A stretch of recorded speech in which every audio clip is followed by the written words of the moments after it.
organization. We started off as a young professional group. We started out about 5 years ago, just me and my young professional friends. I just got back home from traveling, and I wanted to start an organization here at home in Cincinnati, which I felt like was missing was more professional development opportunities for young professionals in Cincinnati. It wasn't a lot of access to resources and networking opportunities for young professionals. And so started Generation Now Cincinnati Network, and we came together as a board. We did the best that we could as young professionals. We had the opportunity to collaborate and work with Procter and Gamble, Macy's Company, and the Regional Chamber of Commerce, some big companies in Cincinnati. And so now in year 5, we decided to pivot and take the organization more seriously. I quit my job a couple of years ago because I really loved the impact that we were making happen in Cincinnati for young professionals. And it was my dream to open up chapters in other cities running this organization. And so now we have pivoted into workforce development, and we are looking at strategies where we can sustain ourselves. This year and today, this is our first virtual event. A few of our events this year was postponed due to the coronavirus, and those events were sponsored by companies and corporations, so they didn't want to host events with the health. It looks unhealthy to do something like that with everything going on in the world.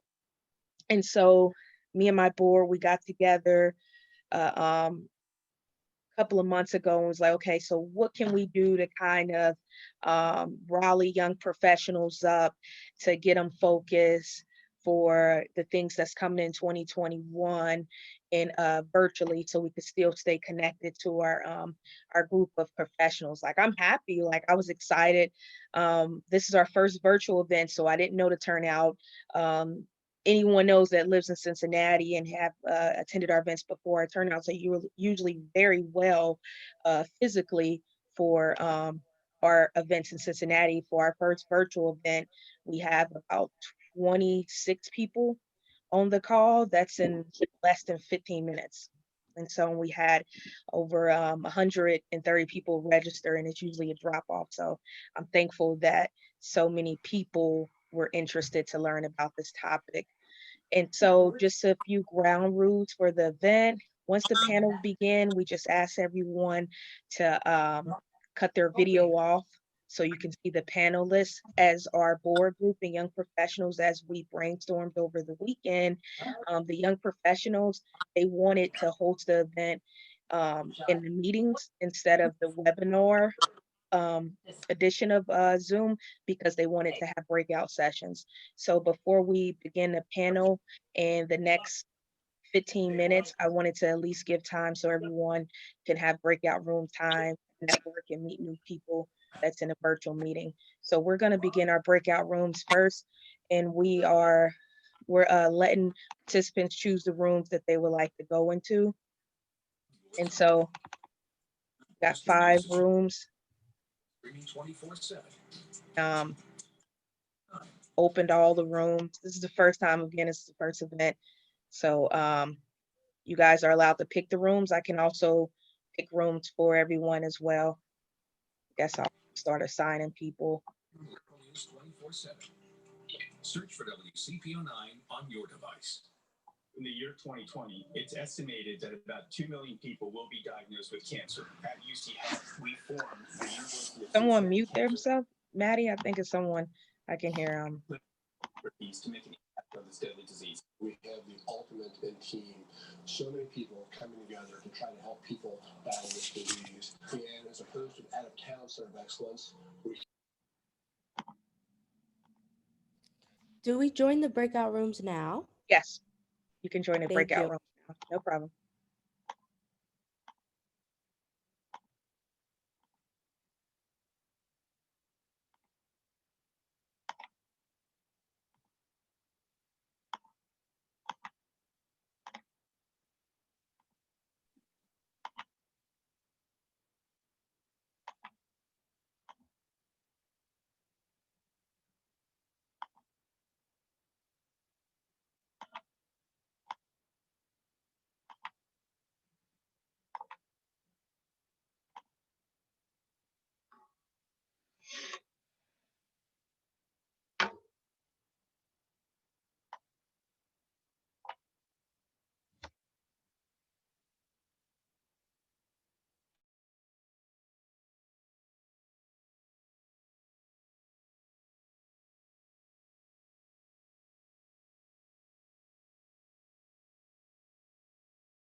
Uh,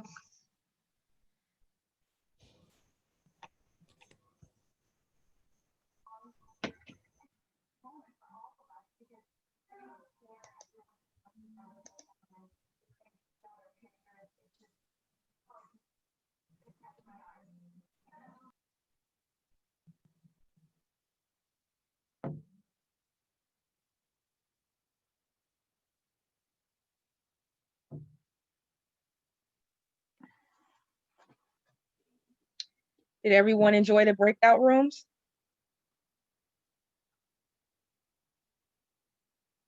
Everyone's allowed to unmute themselves. Does anyone want to speak about what they learned from the breakout rooms?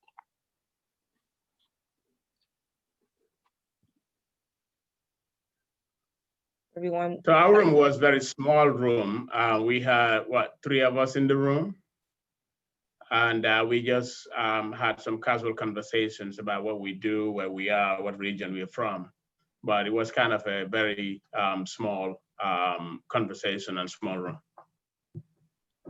Okay. I'm gonna tell you, I had a great time getting to know Fativa and Netta better, and we had a great conversation. And I think Fativa's probably one of the most, matter of fact, I'm just putting that out there, and her approach. But she was telling us about, you know, her approach and education around D&I and some of her career aspirations and things of that nature. I thought it was excellent, and I'm looking forward to Netta being my executive coach. So I'm about to sign her up. She said, send me an invoice or something. I need it. I need you in my life. So it was a great conversation. Awesome, awesome. That's great to hear. Any other takeaways?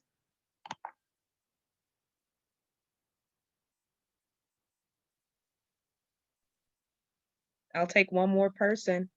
If anyone would Hey, like I'll to. go for it. So my name's Nick. I'm actually from Chicago, came across this opportunity on LinkedIn. So kudos to you guys for getting this out to the Chicagoland area. From our group breakout, we're all very passionate in diversity, inclusion, and equity, but also very passionate in, you know, if we demand diversity or diversity is a pillar of the company's mission or vision where we kind of work, get paid, and represent them on, you know, learnings like this, then we have to start holding a lot of these corporations, whether big or small, accountable for diversity being a part of their mission and their vision, especially working in the food industry and thinking about your consumers that you make food for. If you aren't treating your employees that, you know, make up these diverse communities within your workplace right, then, you know, you really can't be a diverse, you know, organization if you can't treat the people who work for you with respect. However, you are feeding many different diverse consumers. So did want to throw that out there, that perspective, especially for those that may be a part of the CPG industry. Absolutely. That's a great perspective to have. And we appreciate Chi-Town being on the chat. We actually have a live poll going as well. If anyone would like to take the time to pencil in a poll. Do we have any other people joining us from other cities other than Cincinnati or Kentucky?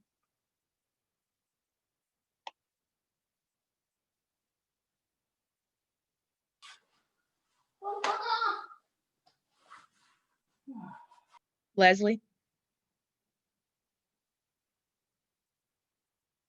Oh, we have someone from Utah, Salt Lake City. Hello.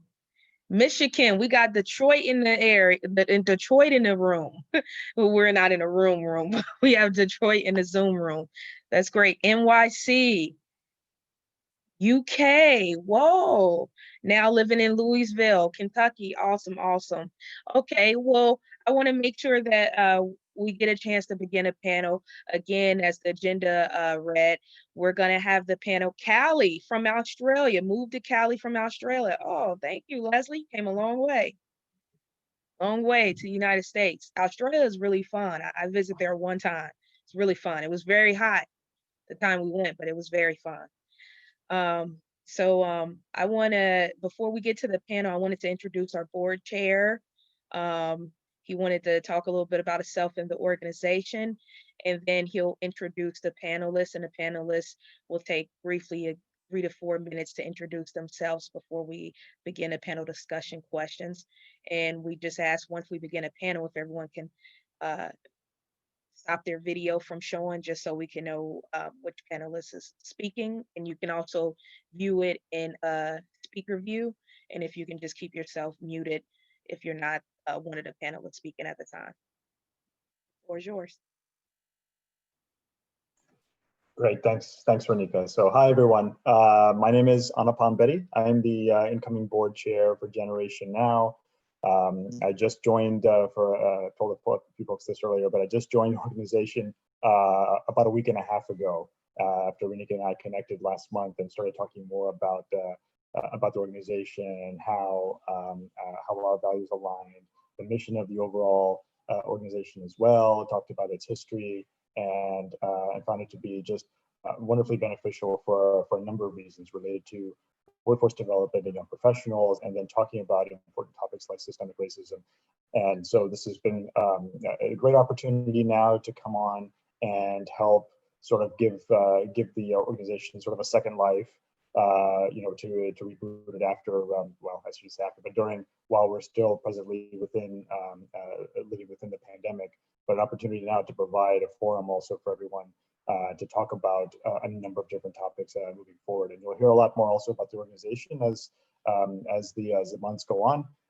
We'll certainly be presenting a lot more topics, but that being said, for today's discussion, as everyone is aware, we're going to be talking about systemic racism in America's workplace. Now, the topic says America's workplace, but we've seen also with recent events how a number of these topics and a number of these events that have occurred also are relatable in other situations outside of the United States as well. And so for those who have experienced situations like this internationally in one form or another, or know of people who have been through events like this as well, can certainly provide that perspective also as the conversation goes on. So that being said, it's my pleasure to join all of you and then to introduce tonight's panel. I will begin by introducing Jorge Perez. There he is. So Jorge is the president and CEO of the YMCA of Greater Cincinnati. Our second panelist, and apologies if I will mispronounce, so is it Alieu Nyassi? You're on mute. Alieu Nyassi. I apologize. Thank you. Alieu Nyassi. No problem. So System Director for Diversity and Inclusion at St. Elizabeth Healthcare.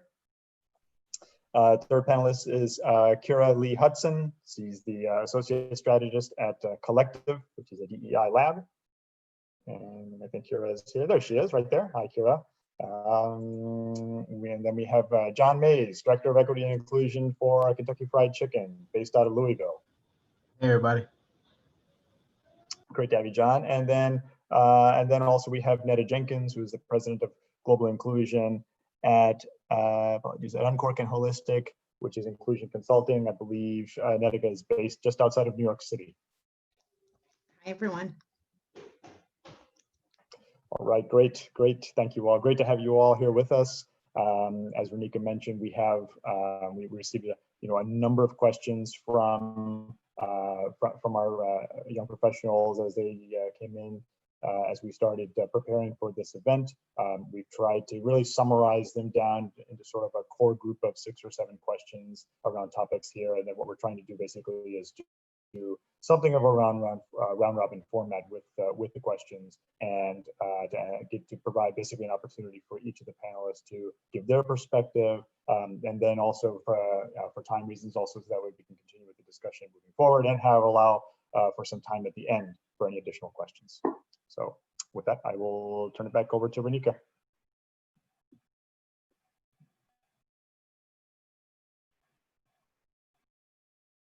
Hello, hi, sorry about that. Thank you so much. So I want to turn it over to the actual panelists to introduce themselves. Did everyone introduce themselves? I didn't hear it if everyone introduced themselves. I just introduced their names and okay, you introduced everyone. So. Okay. Will the panelists, would you guys like to introduce something about your background? We're giving them 3 to 4 minutes, or are we just diving right into the panel?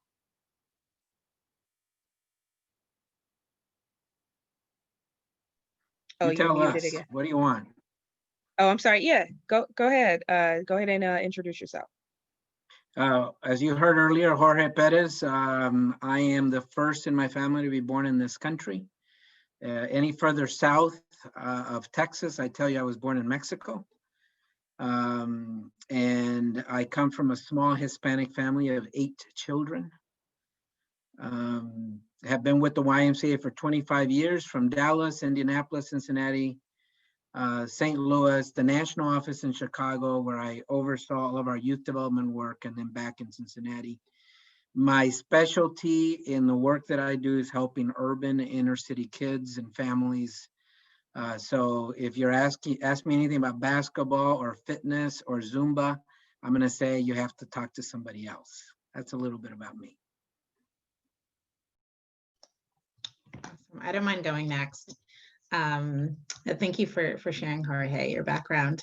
I always like to start off with my why for diversity, equity, inclusion, and the work I do around anti-racism. Both of my parents are from Liberia. They came to the United States in the 80s, and not sure why, but they settled in Johnston, Rhode Island, which Rhode Island is the smallest state in the United States. We grew up in a predominantly Caucasian neighborhood where we experienced a tremendous amount of racism. And in fact, at the age of 7, I watched a white woman spit in my mother's face and say, "Blacks don't belong in my neighborhood." And I was always a very vocal young person, but in that very moment, I was silent. And that silence really had a level of guilt that ran through me throughout my entire life. And it's the very thing that fuels my passion and my desire to create change, to educate people on this very topic, to educate them on the level of impact that it has. And I also knew at a very young age that in order to create change, one, I had the power to if I wanted to. 2, I had to bring people along with me. And that's exactly what I did. And I'm really happy and excited about the work that I do today. I like to see kind of the shifts created. I'm the owner of Holistic Inclusion Consulting. And so it's a DEI consulting service. I also am the co-founder of Dipper, OurDipper.com, and that's a technology platform that guides professionals of color to a better workplace, one review at a time, whether good, bad, or indifferent. And that has gained a lot of traction. And again, I love what I do. I do a lot of anti-racism sessions, and I have courses as well. So thank you and welcome all. All right, I will go next with Netta gone, originally from West Africa as well, from the Gambia. I actually migrated to the United States back in '97, lived in New York for a year, and then moved to Detroit. So whoever is in Detroit, you're not alone in this forum. I'm here. So I lived in Detroit for some years, about 15 years, went to school, my associate degree, and then undergrad. Worked for Chrysler, and then moved to Cincinnati for graduate school. And then that's when I joined, started work in diversity at Cincinnati Children's. And then after 4 or 5 years, I went back to Detroit for 2 years, and then doing the same work. Went to Pittsburgh, worked at the University of Pittsburgh Medical Center, and then now I'm gonna come back to this area as well. So just like Netta said, why diversity? If I'm born and raised in West Africa, why did my interests focus in diversity? I have worked for nonprofits. One of them is called Operation Cross Africa, which is New York headquartered nonprofit that sends students from North America to do work in Africa. This is both Black and white kids to do volunteer work. And that is the organization through which President Kennedy actually benchmarked to start the Peace Corps program. And so being back on the continent and working with a multi-racial group, and sometimes conversations can be tough. And I was basically the person that would be the mediator, kind of. But when I moved to the US, and coming from Africa with your accent, trying to integrate yourself into this system, not only the school system, but employment. And you see a lot. But when I started this work around healthcare, I realized the need for folks to not only be valued as an individual when you're receiving care, but those people that are providing that care also needs to understand how much their actions can impact the care that they provide, and how treating one another, especially with coworkers. So I always say that choosing an employer is a decision that you can make, but choosing who you work with and who you serve is not a decision that you can make yourself. And so my work around this work around diversity and inclusion is something that I have really a lot of passion for. Today, here at St. Elizabeth, I support our diversity and inclusion and equity work for the whole organization, and also support health equity work around our Northern Kentucky region. Because again, you think about health and healthcare disparities. What are those? And so the topic that we're going to talk about has a role to play in how people access care and how that care can impact not only a generation, but many generations to come. So I'm happy to be part of this conversation. And we are happy to have you here. Thank you. Well, my name is John Mays, and I'm glad to be here. I really am, and I thank you for the invite. I'm originally from Suitland, Maryland. Of course, I currently work at Kentucky Fried Chicken as the director of equity and inclusion. But I'm originally from Suitland, Maryland, which is in the DC area, which is a very much predominantly Black community is where I'm from, about 97% Black. So I wouldn't say it was diverse. I would say that we grew up around all kinds of different Black people. And then so when I did see Black people, I saw all kinds. I saw the poor Black people. I saw people with working class, like and I also saw people who had a lot of money and positions of power who were all Black, whether it be a doctor, a lawyer, a politician, sweeping the street asking for some change, but everybody's Black. And what's interesting with that is, I grew up in I didn't realize how safe the environment was I grew up in, is because I began to see Black people as a person and not as anything else beside a person, and which is interesting. And I moved to Tennessee and went to Tennessee State University. And that's when I got my first real taste of a whole nother fence. And that was my first time when somebody called me the N-word, the first time somebody called me a colored boy, the first time I got beaten, for being Black in the wrong neighborhood in the wrong time, driving the wrong car, and, hey, I realized that all those different things my parents used to tell me from growing up in Jim Crow, I got a chance to experience a lot of those different things. But going to a HBCU at Tennessee State University, they equipped me, I think, pretty well to be able to stand not only just for myself, but also to stand up for other people, and then through the course of time, I began to become more culturally sensitive to other people who are in the struggle. Like my man Jorge himself, he's like, man, I think a lot of times people think because you're Black that you don't automatically have some biases that you grew up with from growing up in some exclusive Black group. That's just not true. You don't just wake up and just become somehow culturally sensitive. You don't somehow become gender sensitive or identity sensitive. It takes work and practice and thought of something that, you care about people outside of yourself. And so being in a restaurant for 20 years, I've just been exposed to so many different cultures, backgrounds, genders, identities, and people oftentimes who I found who are smarter than I am, more talented than I am, but for whatever reason, maybe I was able to connect with the majority group in a way that they couldn't. So they get left behind and I got an opportunity, and that's just not fair, and then saw some other people who were progressing who got opportunities that I didn't get. And I know full well that it was just based on the fact that somebody felt more comfortable with that person based on their race. Oftentimes that has be the driving force for myself to stay engaged is nothing else but just people.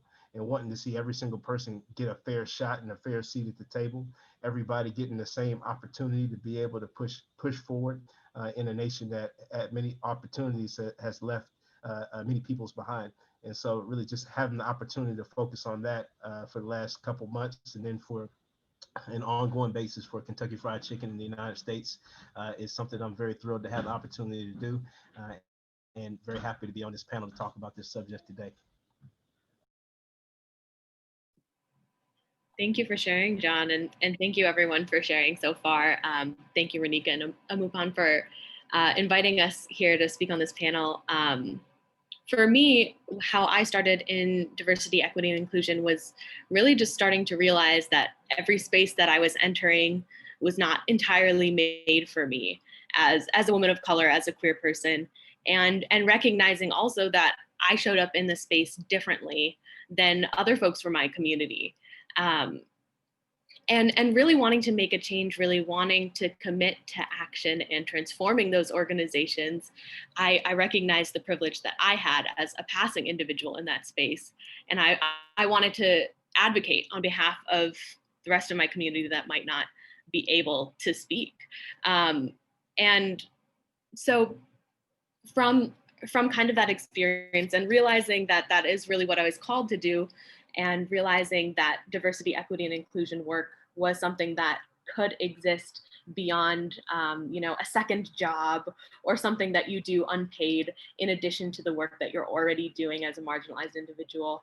I started in higher education with programming for women of color and LGBTQ students, and really loved the community building aspect of that, and kind of transitioned into community-based research with community-based organizations, really having a participatory model, helping organizations, nonprofits in the Chicago area be able to evaluate their programs and identify disparities within their communities, whether that be racial, gender, age, economic disparities.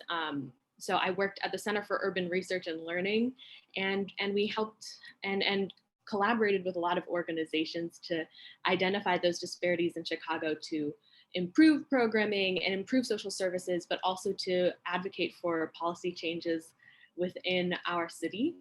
And from there, I've transitioned more into traditional DEI work at Collective, a DEI lab. So we're a consultancy that works with a bunch of different organizations, from small startups to larger corporations, and everything in between, to really help folks on their journey with DEI and on their journey with incorporating diversity, equity, and inclusion values into their daily work, making sure that we are operating across difference effectively, and really taking into account everyone's value that they bring to the table when we have a diverse, equitable, and inclusive environment.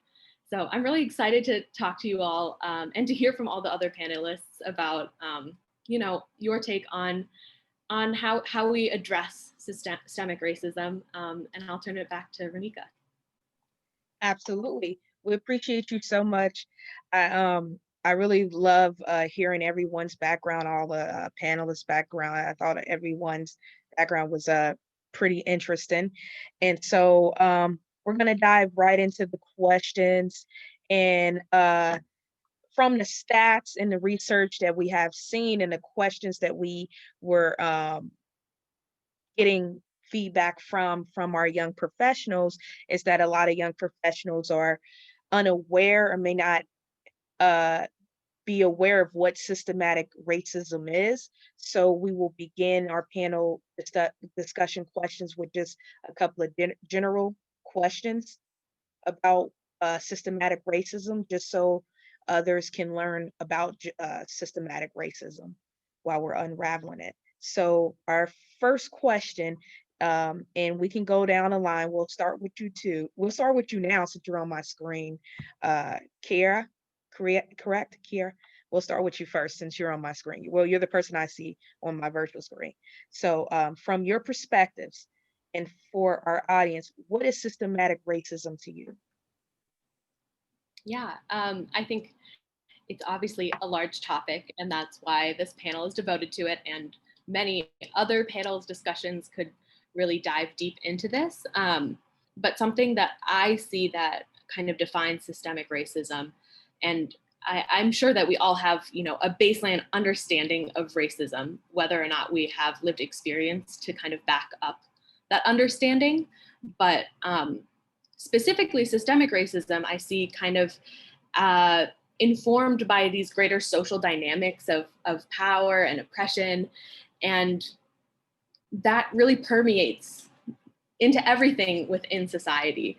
So it's systemic because it's persistent. And no matter what institution you engage with, whether you're in the healthcare industry, whether you're getting a checkup, whether you're in education and you're going to school, whether you're looking for housing, whether you're looking for employment, whether it be the criminal justice system, whether it be government, it's systemic, it's persistent through all of these institutions.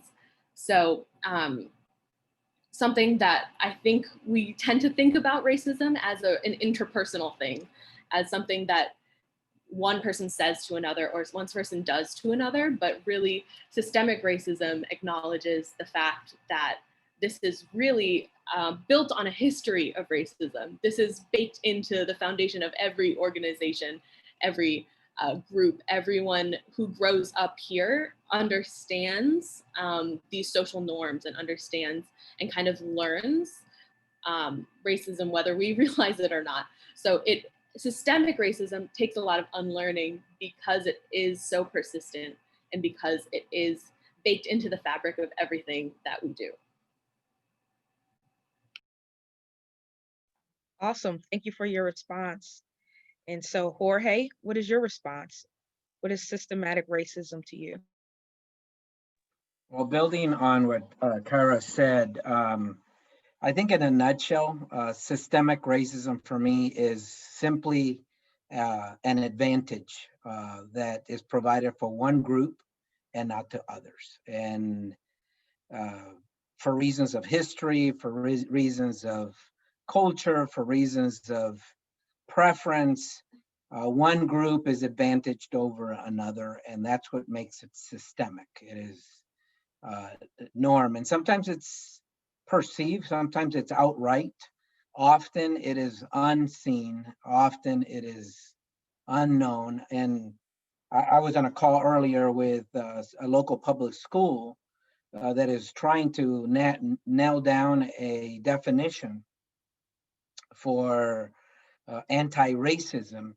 And a lot of it is evidenced not by a particular occurrence, although occurrences take place, but overall the outcomes of that school district when it comes to the performance of children, one group over another. And so the question is, how is that system advantaging one group over another? So that's how I see systemic racism.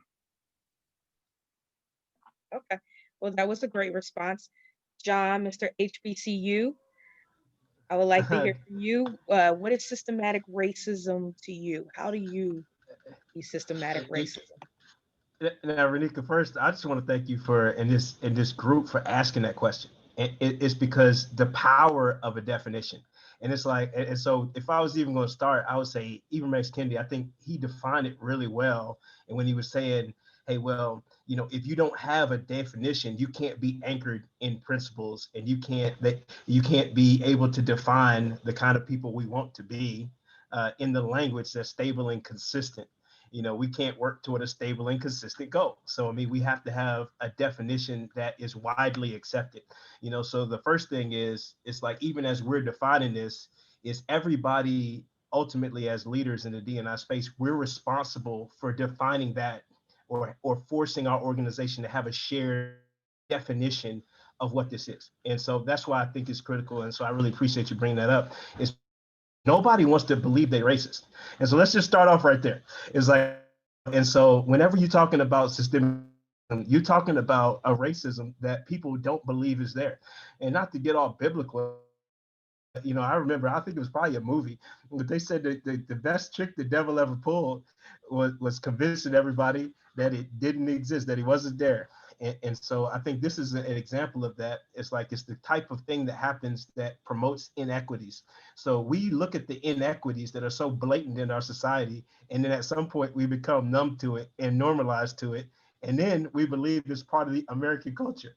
And so now at that point, it's become so systemic that these inequities exist that now we act as though they're not there. So systemic racism is the ideas and policies, it's those things that we hold on to that create these inequities.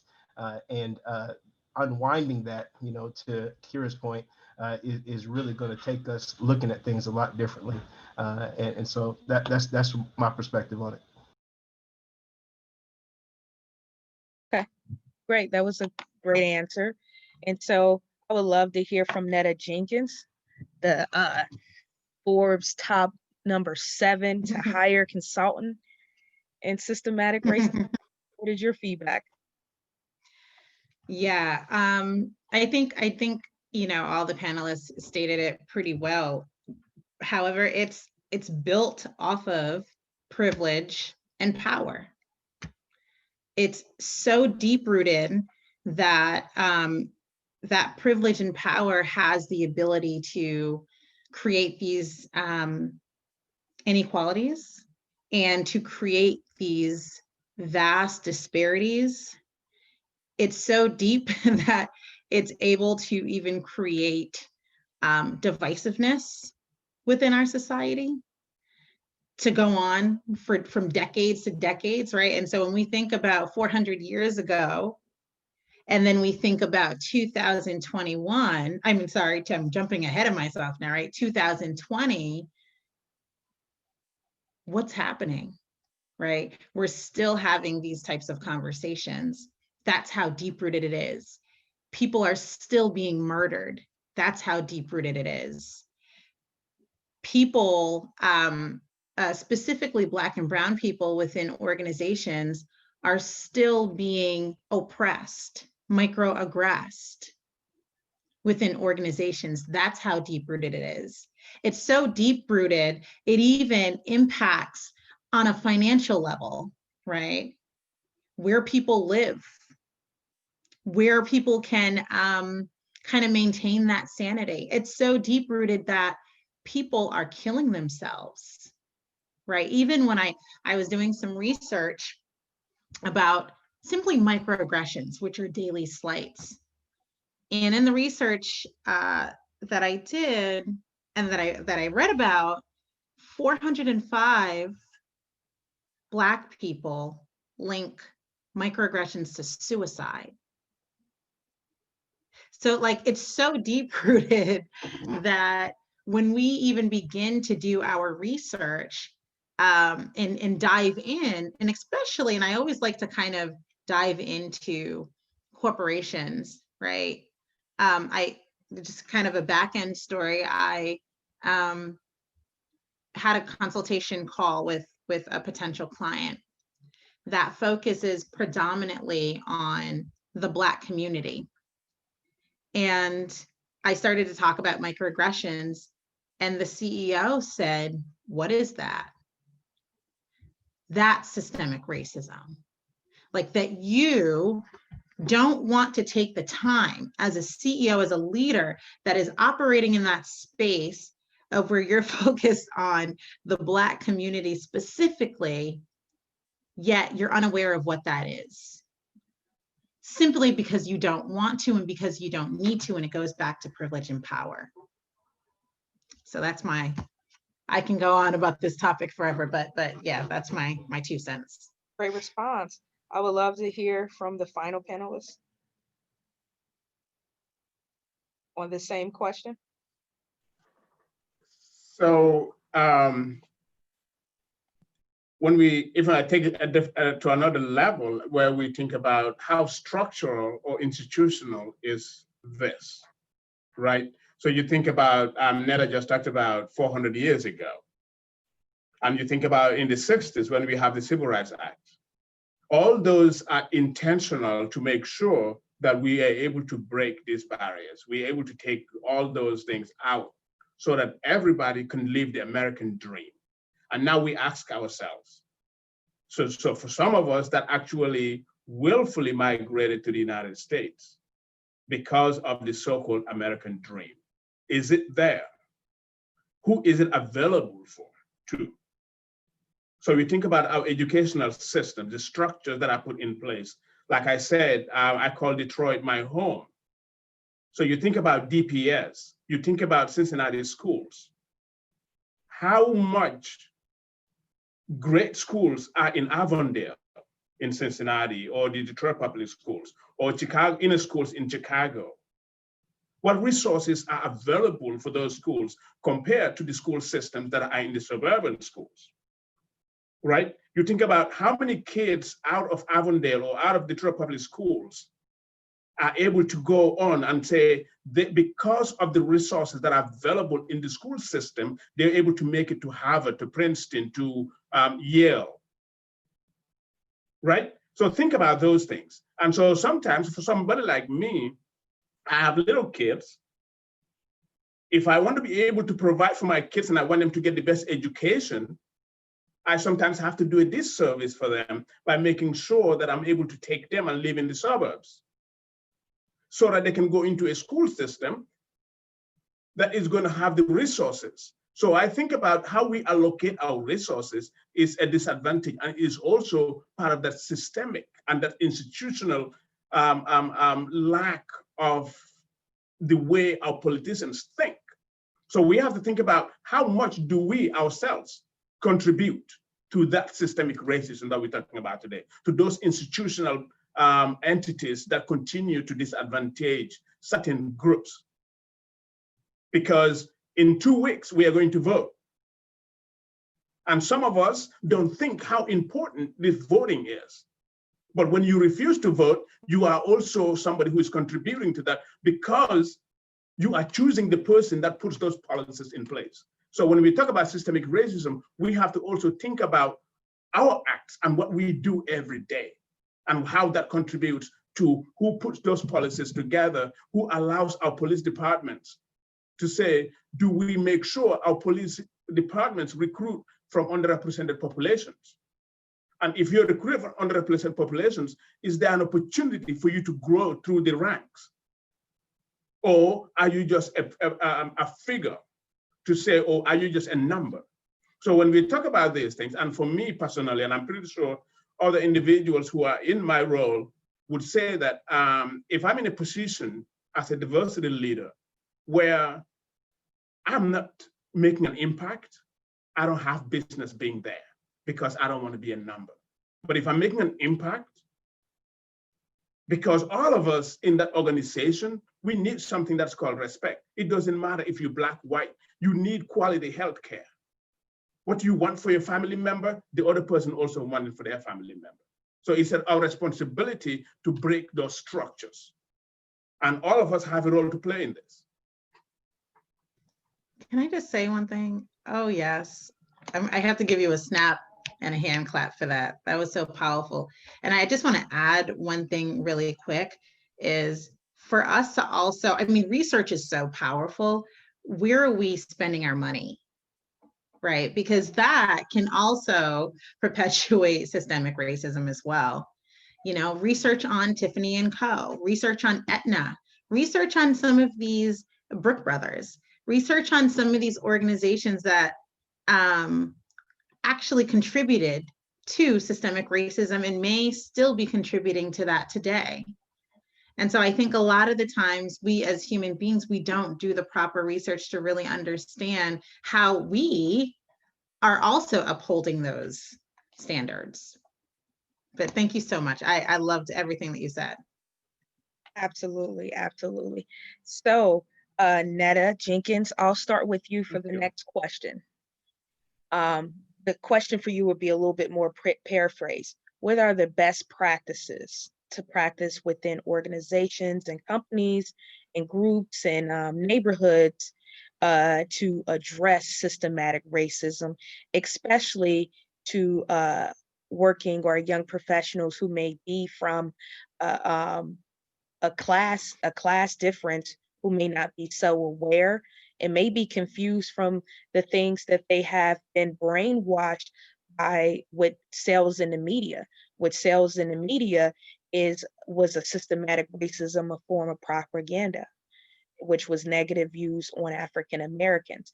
I was just on Instagram earlier today, and Tyrese, he put up a video of a white couple next door. It was a African American young man. He was just a teenager. He came over his friend's house, and he was white. All the older neighbor see next door was a young Black man opening up the door and coming in their house. He was sitting on the couch, and he videotaped them, and they said, you know, they were asking questions, how are you getting in here? Well, we're just protecting our neighborhood. And he said, this is racial profiling. He said, no, stop that. This is not racial profiling. We're not racial profiling you at all. This is our neighbor house next door. And he said, so you're saying if a Black person comes in your house, or if you see a Black person on your house and on the couch, you're going to be afraid or call the police? And his wife said, of course. And he said, exactly, that's racial profiling. And sometimes people are not aware that, and especially this older couple who watches CNN, grew up on the news, more news and radio and CNN, because my generation grows up more on the internet and what they see on the internet. And that's why for the they always respond now how Gen Z have became the most bold and most diverse group to fight against the racial justice in America. Only difference is now from then is that they can see things on social media. They can see Floyd George and him getting nailed on his, getting his knee, the police officer putting his knee on his neck and killing him. And people can actually physically see this. Misunderstanding of Breonna Taylor case where they're saying, oh, well, he was a drug dealer, was a drug bust. These are media propaganda that has always been painted a picture in America. Now it's being exposed that in our community that's not usually always the choice. That's always usually the excuse to run to. And that's just not African Americans, also Hispanic Americans, gays. And so, and white people, they may not experience as much racism as they do prejudice. They get, they get discriminated against in their own sense. And that was from a question I seen in the chat. So I don't want to speak so much, but that's my question. Yeah. I think, going back to it, I think in order to kind of start this line of work, you have to do your research, right? And I find even that some professionals don't even really do the research that they need to do to really understand how did race start, right? And so I always, even when I start to talk about race, I go back to the Spanish Inquisition. Right. And I urge everyone to read about that a bit in the 1400s as to how that division started, how race even, or the color of one's skin even came into play for what it is now, to be what it is now. And then for us to also think about what is the oppressive mindset. And that is something that specifically, and I speak to the Black community a lot, right? Specifically that the Black community has dealt with, that oppressive mindset that has been fed to us to believe that we are beneath, right? You cannot do that. You cannot fight or create that shift, right? It'll never happen for you. And that is actually a very psychological, deep-rooted thing just within our own community that I see that we battle with. And so I speak tonight to say that anyone that wants to get in the line of this work, A, do the research, but B, even do the internal work of how these things make you feel, identifying, hey, do I have an oppressive mindset? Have I maybe in an organization backed down because someone fragility kicked in to make sure that they were comfortable, right? Is that a level of power that person is almost indirectly trying to oppress me? how do I cope and how do I battle with those things? And I think before the real work can get done, that internal and that research has to be executed. And that's that. Thank you so much. Jorge? You know, Renika, I'm gonna focus a little bit on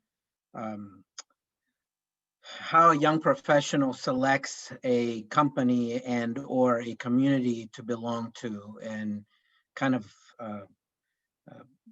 focus my remarks there. And I think, first of all, I hope that any one of us, no matter who we are, can get to a point in our lives where we can say, I'm not going to stay if I'm not welcomed here.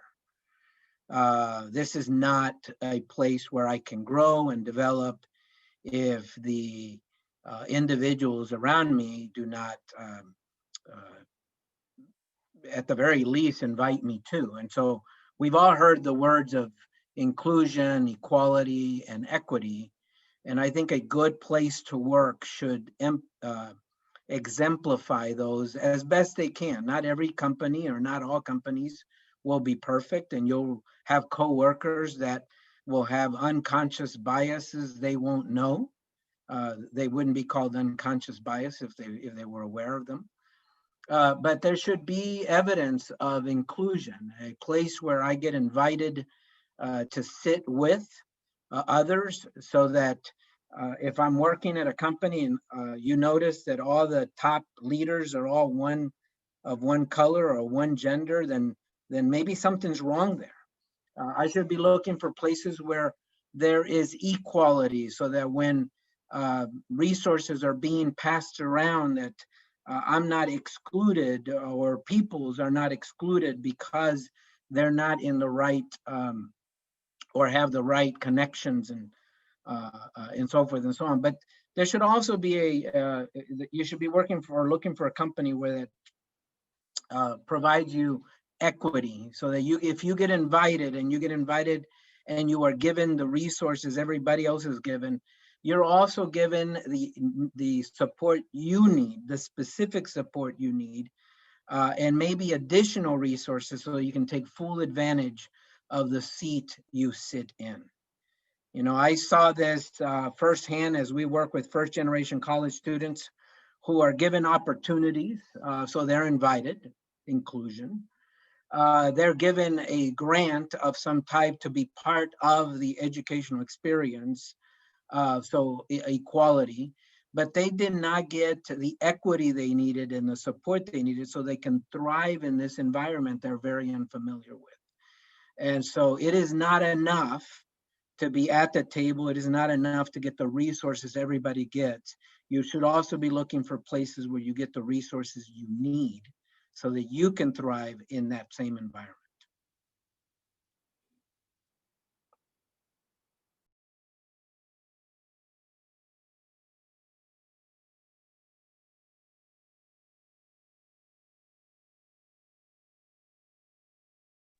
Great response, Jorge.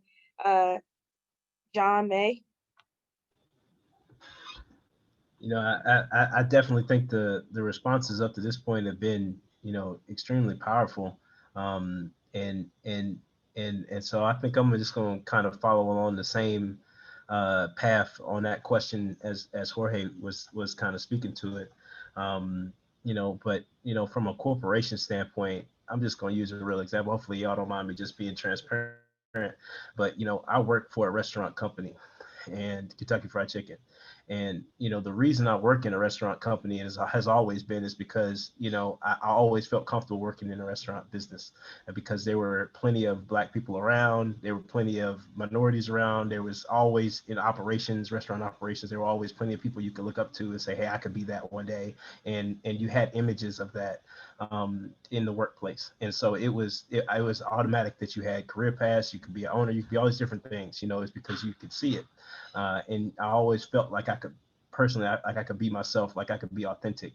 And that was because I started working in restaurants and I just worked my way up as a manager, et cetera, you know, and what I found is like the higher I started to go up in the companies is the less people it was who looked like me. And then I got to a certain point where, you know, I was really the only one around, you know, and it's difficult being the only one around because you got that pressure where you feel like you need to be somebody else, like you feel like you want to fit in.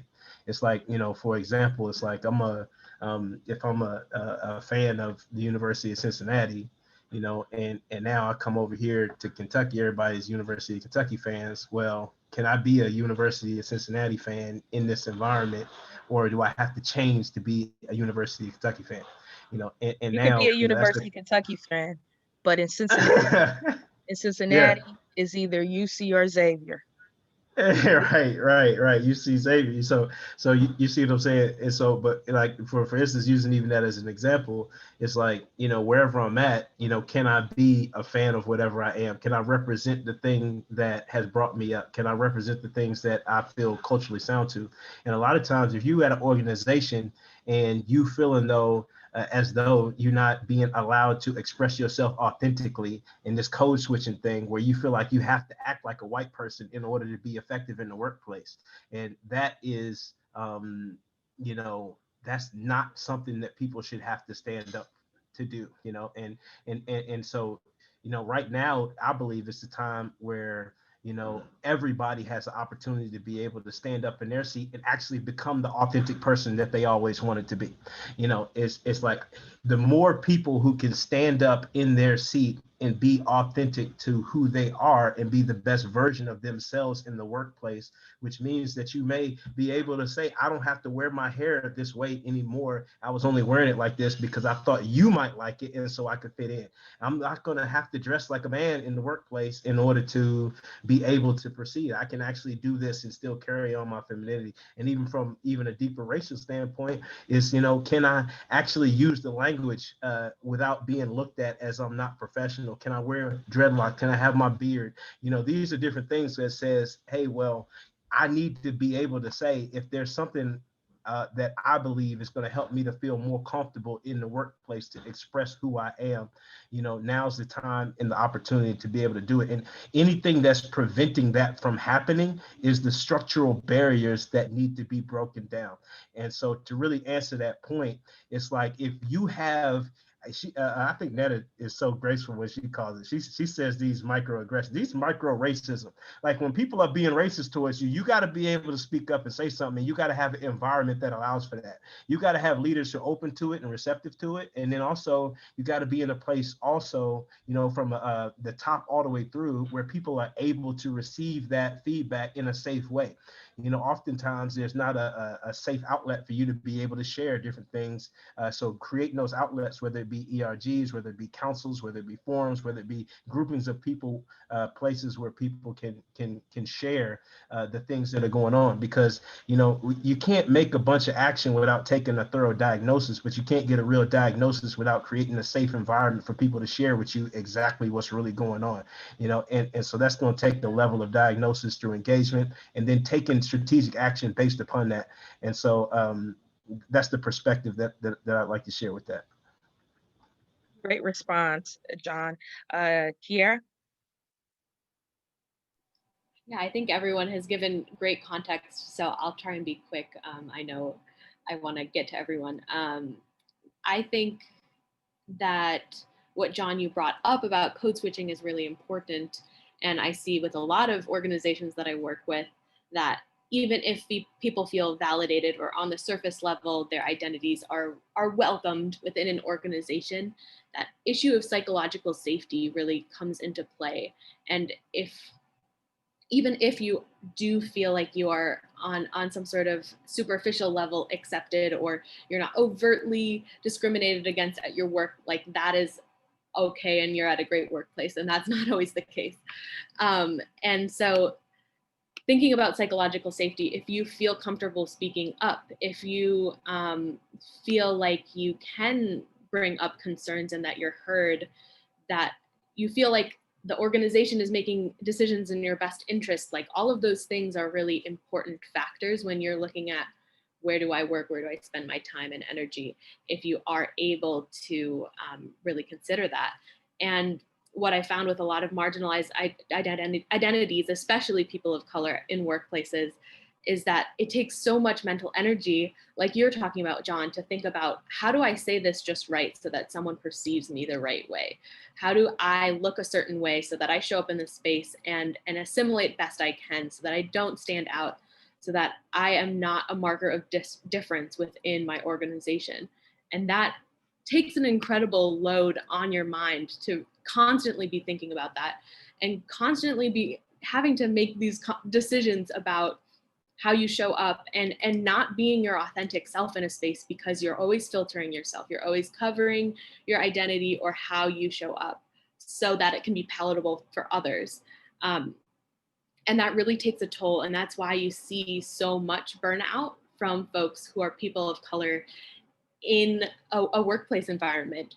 And so all that to say that being the only is tiring enough, but then when you feel like you have to be the only and put on a show, put on a face for someone, or not be who you truly are, that takes a lot more work than being in a room full of people that you can be unguarded around, that you feel that you are contributing to.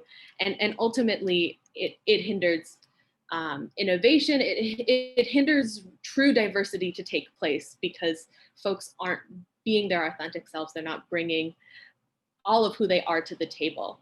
And it really limits success for marginalized folks, especially people of color in the workplace. So be mindful of that when you are at work. Be mindful of the ways in which your organization is empowering you to speak or not.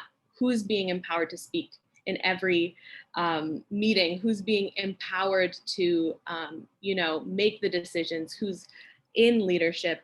And really, if you do have that privilege, make sure that you are speaking up about it, and make sure that you are being a safe space for folks to know that they can be their authentic selves with you, even if that isn't the case for the greater organization.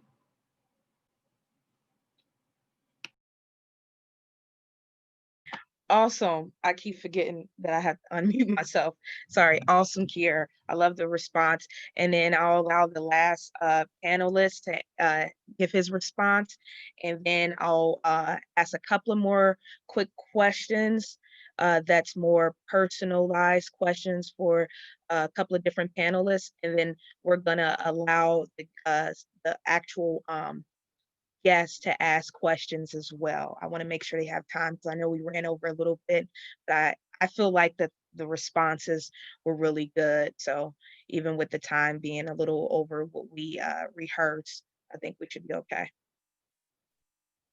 So one of the things for young professionals getting into the workplace, one of the things that you have to bear in mind is that one negative experience, because I've seen a lot of young people of color that have encountered one encounter of maybe unconscious bias, or one encounter of racism, and then they realize, oh, this is not the place for me, I'm gonna go.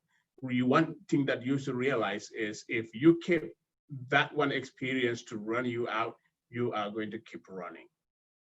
So it's important for us to understand that not every white person that I encounter is racist, right? Even if you think about during slavery, the Underground Railroad, a lot of white people were impacted, were killed, because they were working with Black people or slaves to get them freed. So when you get into a workplace, it's important for you to identify those champions, those executives who would be individuals that would help you grow. And then again, for people of color, I've also realized that some people feel, because I'm the only person here and I'm getting all the attention, so when I get somebody else, the attention is going to go away. And that is something that I've seen in a lot of minorities. They get a space and they don't want nobody else to be in the room. But remember, when you're out of the room, now the voice of your whole community is also out of the room. So it's important for you, like my father would always tell us, when you're climbing a tree, Amen. make sure you are reaching out for somebody behind you. Because when you fall, that person is going to hold you from falling really hard. So you have to reach out and bring somebody with you. And I think that is a problem we had. I'll give one quick example about my daughter. When she was in college, she was working in a bookstore. And that was 2016. The managers in the bookstore were talking so much demeaning statements about, and that was when Donald Trump was running for president, demeaning statements about Black people. And she called me one day and said, Dad, I'm going to quit. I said, why? She said, because my managers are doing all this. I said, you don't have to quit. I said, do you think me coming, you don't have an accent, but do you think your father who came from Africa would be where he's sitting today if I have to run from every negative experience that affected me? Amen. So I said to her, this is what you're going to do. Call the manager into the office and make sure you are calm, but make sure you explain to them those conversations they're making in the open. How do that make you feel? She had that conversation. Even when it was time for her to leave that job, they said to her, no, she was going to do an internship somewhere. And they said, well, we would make this happen for you. Anytime you want hours, come call us. We'll put it on the schedule. But again, she was able to make her stand. She was able to make her position known to the managers and make her feelings known. So when you're making your feelings known, you don't have to be defensive. And I think a lot of our young people fall into that predicament where they feel very defensive, and when you are defensive, you don't get your points across. So that is something that we have to know as you integrate yourself in the workforce. You're going to see it all. But what is most important is do quality work, be there on time, and show up. Because if you don't show up, they'll put you in a place. Like I said, when you're taking a picture, take a spot in that picture. If not, they'll put you in a spot, and you don't want to be in that spot, basically. Amen. That was really, really good. So we truly appreciate you. So I'm going to ask a couple questions, and I know we ran a little bit behind. I want to make sure to get a Q&A, but one question that I wanted to ask, and I may just do one and go to the Q&A. Kiera, being a person who specializes in queer and LGBT, what is systematic racism? What are some barriers of racism or sexism that happens in the LGBT community? Just to give a more diverse perspective. Sure. Certainly, there is a lot of systemic racism within the LGBTQ community. And that is really seen throughout. A lot of the progress that we've made is because of Black and Brown, mainly transgender activists within the community, fighting for rights that are not fully won yet, if that makes sense. And so I think if you even look to media representation, like you were talking about earlier, Renika, a lot of representation centers around the white gay male experience. And a lot of what we talk about when we talk about LGBTQ issues, kind of more in the mainstream, centers around that experience, which kind of, replicates what we would see in society, where we're centering around experience of the dominant majority, as opposed to marginalized folks on the margins. So even though the brunt work is really done by people who are most marginalized within the community, who have everything to lose, who put their life on the line. To be quite honest with you, Marsha P. Johnson starting the riots, I think, is a great example of that.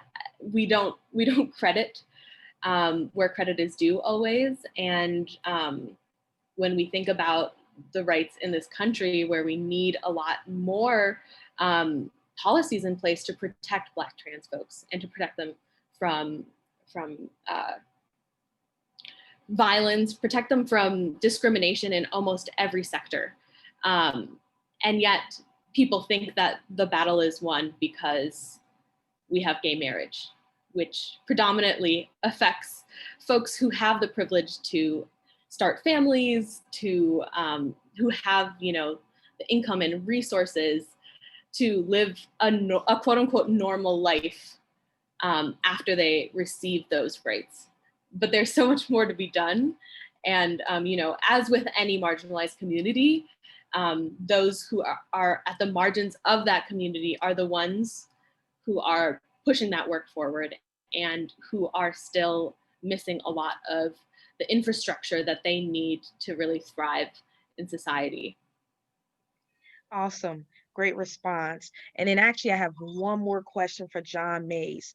And so I would love to hear about the impact of the Breonna Taylor situation down in Louisville, Kentucky, considering that KFC and Young's headquarters and where you're located is in Louisville, Kentucky. How have you guys been impacted? How have KFC as a brand, and how has your workplace kind of transitioned through the impact and everything going on centered around Louisville, Kentucky right now with the Breonna Taylor situation? And then I believe there was another case as well. Someone Yeah. who And owned a bar or something. yeah, David McAtee. And so what I would say is, like, first and foremost is I'm proud of the response from Kentucky Fried Chicken to go outside of its comfort zone and make a strong statement on race, on where it stood when I can remember back in May, I think it was, but we said Louisville is our home, and we said Breonna Taylor and David McAtee were our neighbors, and made a statement about KFC rejects racism and brutality against Black communities, and then said Black Lives Matter. And so, you know, in a company that is traditionally not known for making statements externally on race, you know, to be able to make a powerful statement like that, I thought it showed a lot. And so what we ended up doing was going around the country and having, we, of course, virtually, but, you know, going around the country and doing these listening tours with our managers and our and understanding better. So we had our leadership team, you know, literally talking, listening, you know, in a real safe environment, smaller groups, you know, and just getting the feedback and on how, what's people's experience, how people taking it, and then what do we as a brand need to do to be able to do the right thing in this space. And so, you know, it was interesting that the things that were shared based on that were our teams were saying, these are our Black, you know, by and large, a good amount of Black managers and even above restaurant leaders who are saying, you know, we want to give more in the community, and then also we want more education, you know, but then also we were thanking us as a brand for being able to speak out on the topic publicly and then doing it early. And then also, you know, I think, you know, from that, there's been a lot of follow-ups. A big part of that was, I think we committed as Young Brands, because KFC is owned by Young Brands, $100 million towards specifically towards racial equity and justice, racial justice across really the world. But, you know, $6 million of that, you know, directly focused in Louisville, Kentucky. And I believe that investment was by and large saying, hey, you know, we see not only that this is our home, this is our backyard, and, you know, we feel part of the community here, but then also is, you know, there are some inequities within Louisville that just need to be addressed urgently. You know, it's a very segregated city. And, you know, there's a lot of people within our organization, all the way up to our president, who I can say for sure want to do more and more in the community to be part of the greater solution, not just so we can sell more chicken. This isn't really a sell more chicken thing. This is a, you know, we are living here. We are in this town, in this neighborhood, and we are going to make a difference in our backyard. And there's been a real commitment to that, you know, with the resources that we have at our disposal. It's not just cutting a check. It's actually sending people time, expertise, and I think that's what a lot of people need to be able to kind of advance some of the different nonprofit work that's happening to be able to help our community. So that's what I've seen from a Louisville standpoint, even personally as a protester, personally, to be able to go into the workplace and still be able to express different things and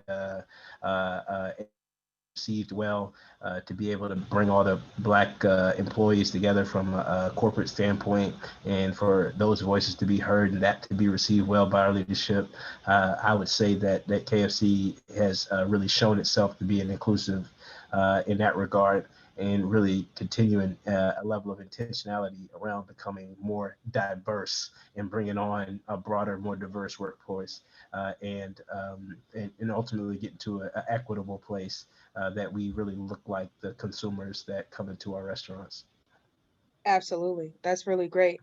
And so I went to the KFC and I bought chicken, and it was kind of crazy because when I was talking to the employees, I let them know about this event that's happening. And I said, I want you guys to know the investment that your company is making. First, they thought I was a secret shopper. The girl was like, hold on, wait a minute.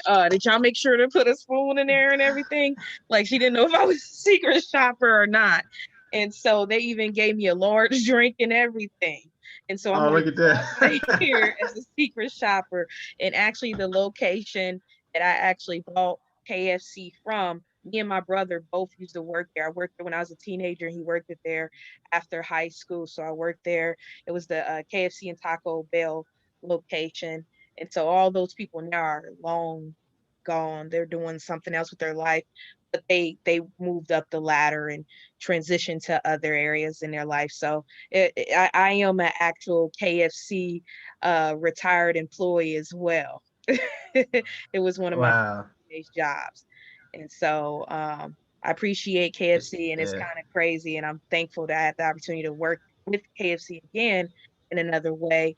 And so with that being our last question for this event, we apologize for going over. I still want to give the opportunity to the few attendees that's still in the room to give them an opportunity to ask a couple of questions.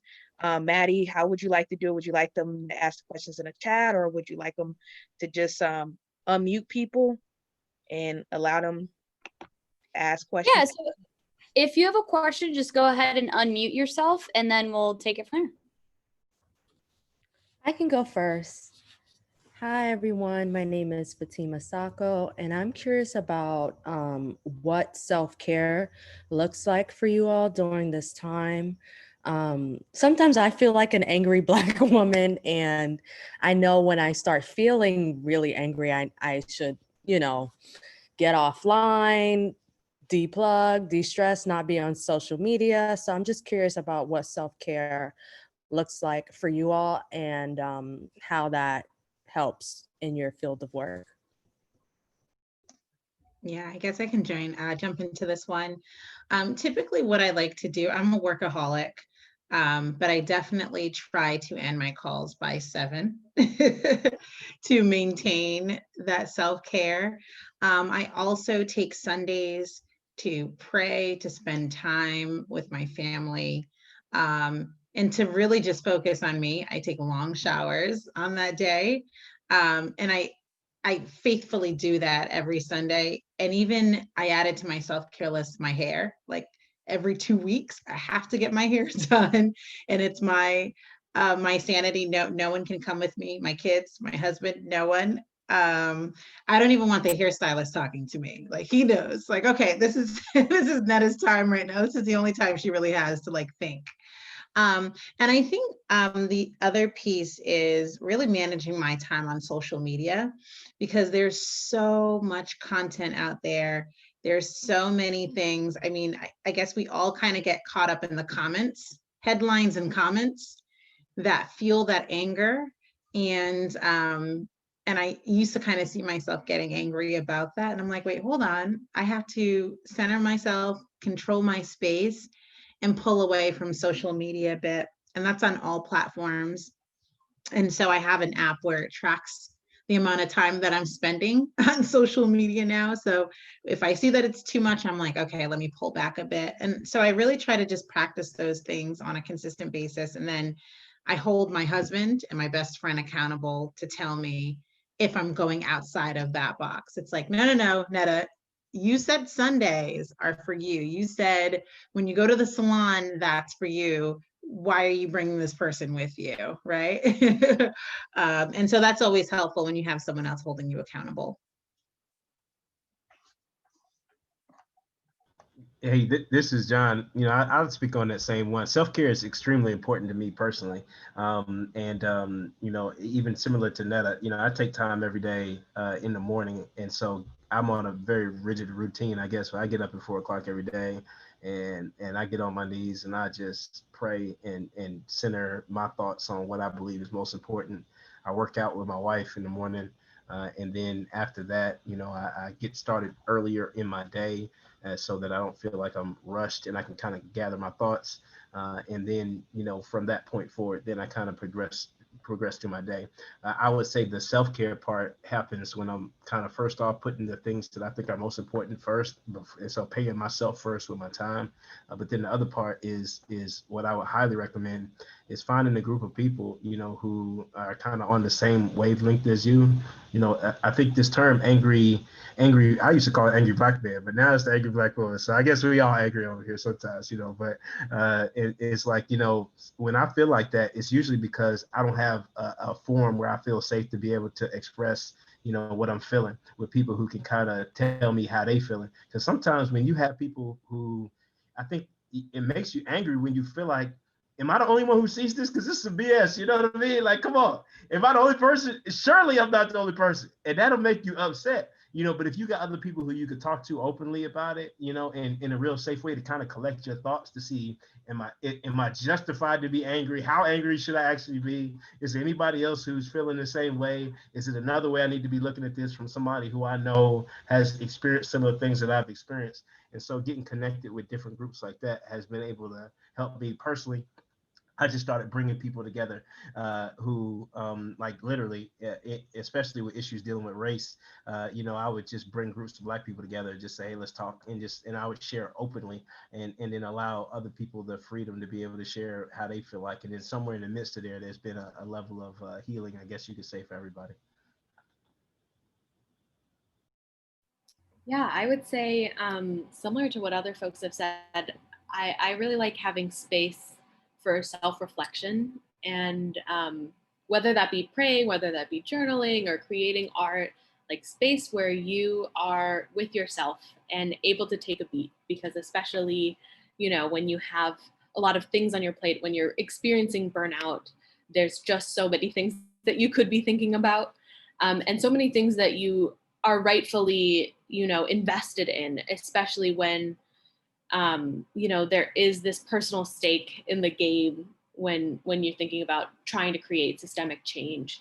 But I found that personal self-reflection is really important to make sure that you're not perpetuating systems of oppression by accident, or not, you know, considering myself the expert on DEI issues and that everyone is coming to me to, you know, solve their issues. You know, that's not a healthy mindset to be in. So I always am looking to self-reflect to make sure that I'm approaching this work with collaboration and with grace and with humility, and really also setting really hard boundaries with my time and my energy, and who is deserving of that and who is not, and not feeling bad for setting those boundaries, because it's self-care for me, but it's also care for other folks. You know, if I can't show up for you in the way that I would like, then let's take a beat and let's put this on hold before we continue.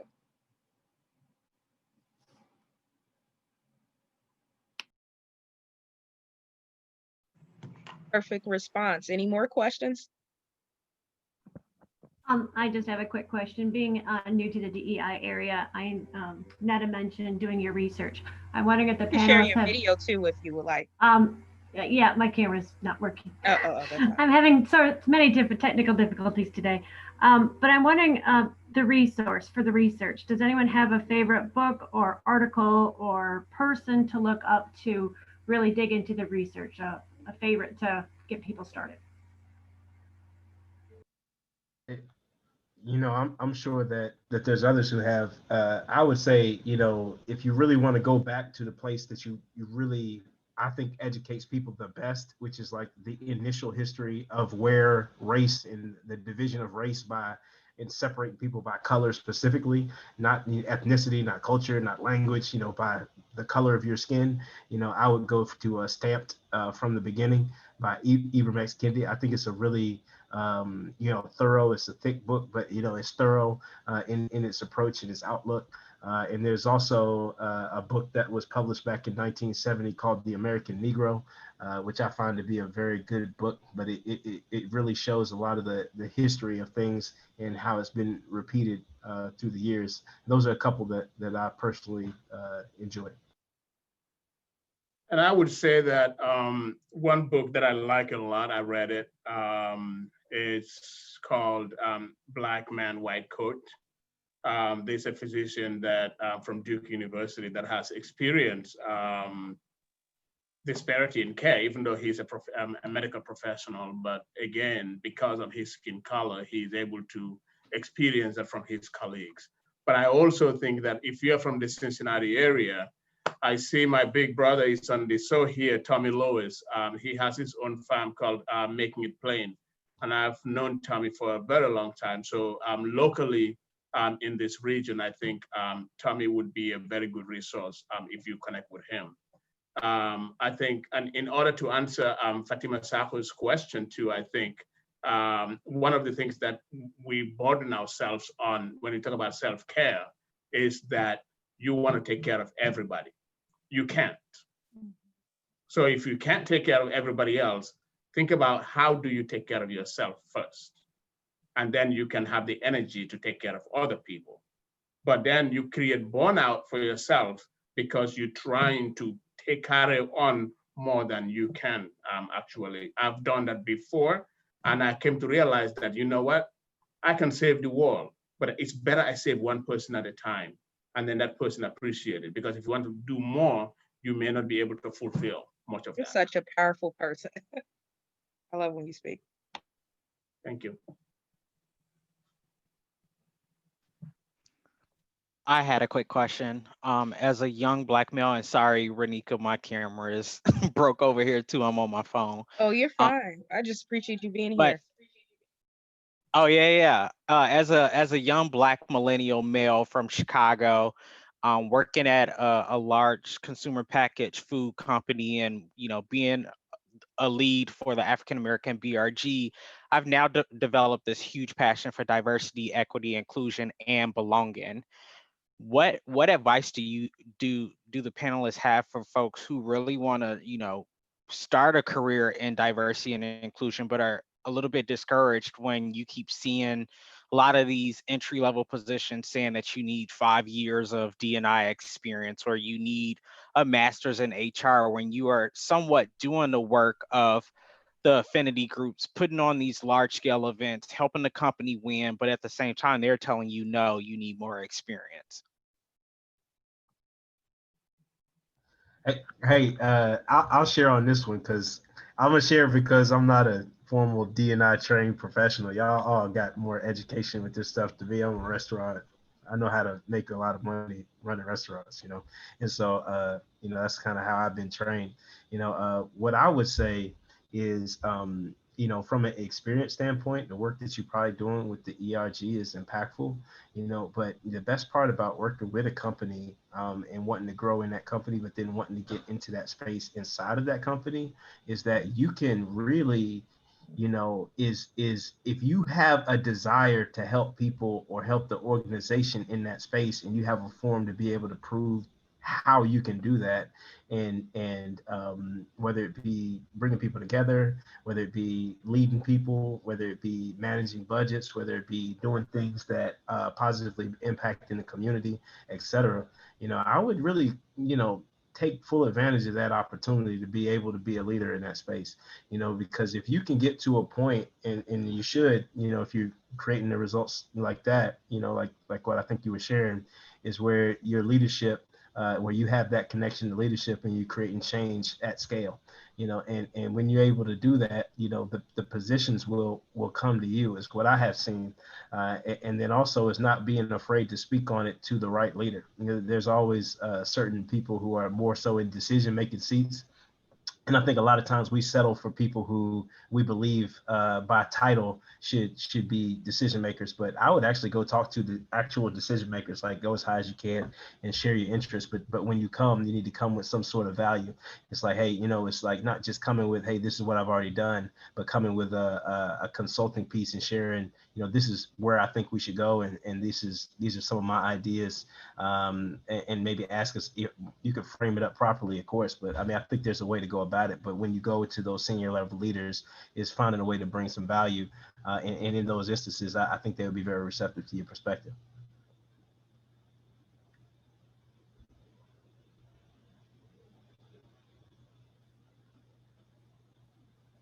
Great response.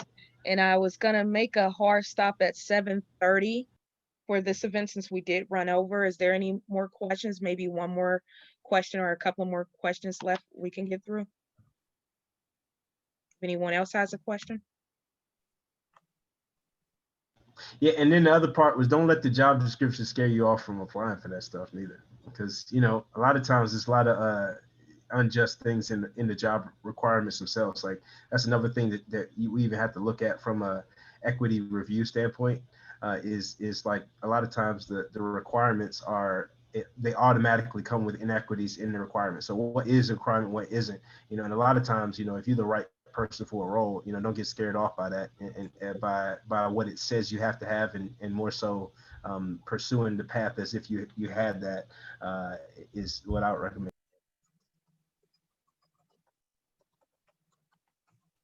Thank you, man. I appreciate that, because I've applied to 3 DNI roles internally within the company. And, I think as we were talking about systemic racism when it comes to corporate America, being told that you need more experience and that's it.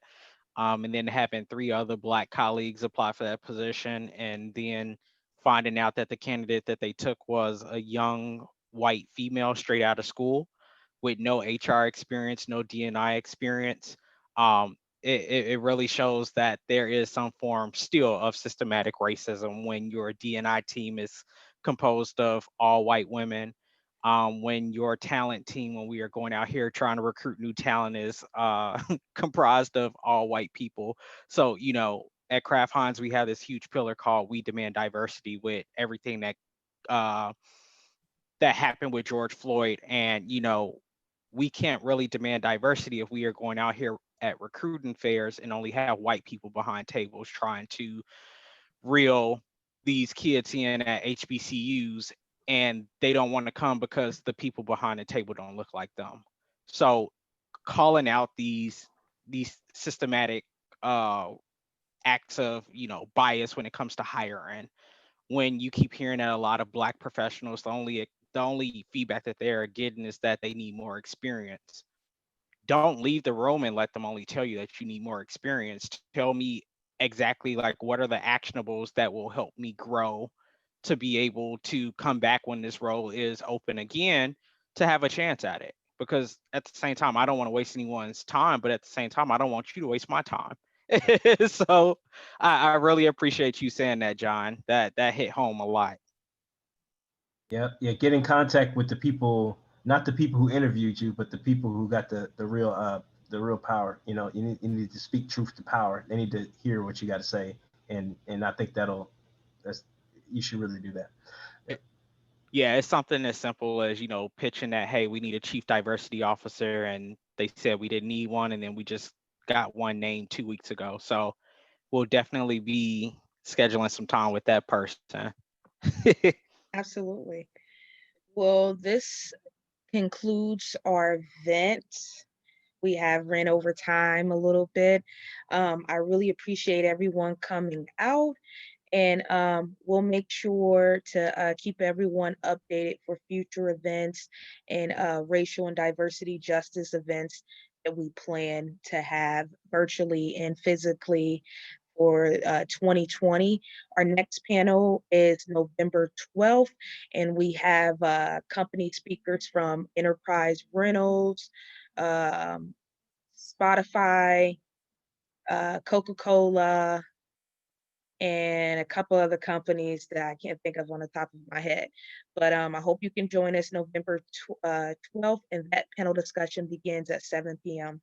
Appreciate you guys so much, and we will offer playbacks for this panel discussion. So if you would love to shoot us an email at info@gennowncincy.org, or if you have registered on eventbrite.com, we'll make sure to send out the playback link, and we'll make sure to include the playback link for this event on our website and our Facebook like group too in the next couple of days. So I appreciate you guys for coming out.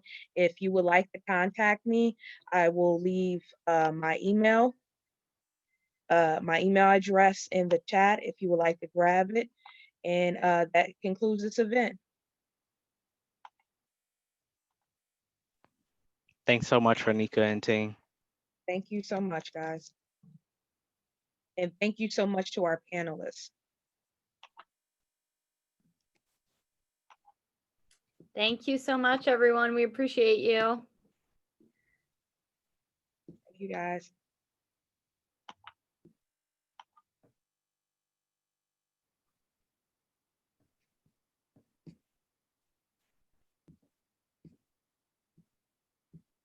No problem. Thank you. All right, I think we did it. It was great. Yes, I believe we did. I believe that was a great job for the first time. I know I did receive an email from a few different people that could not get into the event. Uh-oh, let me